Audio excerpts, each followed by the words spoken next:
So I'm a physician and a physiologist, and I part of a great team of people based here in London, a place called the Centre for Health and Human Performance. And essentially we use kind of the secret source of human performance science to help really sick people get better outcomes. And with that, we're using a lot of data to kind of tune what we do with our patients. And we've taken that kind of approach and mainly in the US, built out a lot of projects, a lot of ventures, which essentially use data and machine intelligence to help doctors make better decisions. So as a physician and also kind of a med tech guy, obviously my eyes are more on that kind of thing.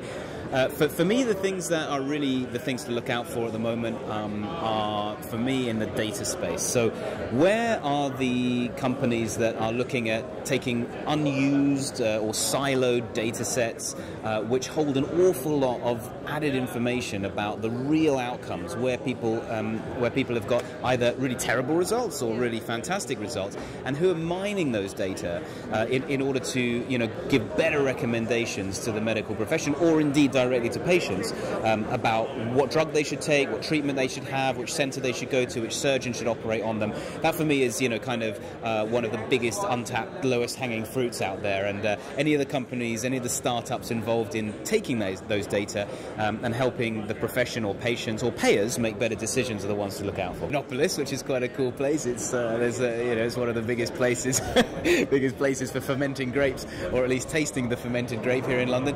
But I think it's I use that word because it is kind of quite a nice international positive spirit about this particular event. The chair is a fantastic guy called Yossi Vardi, who's a very colourful character, and he's brought together, attracted, as have the organisers, a really good group of people who I think bring a slightly different flavour to the sort of normal events that you get here in London and also the ones in the States. So it's kind of like an interesting cocktail, shall we say.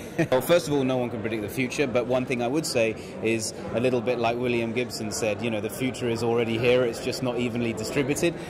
My view is that a lot of what we're seeing, especially in healthcare, where data analytics technologies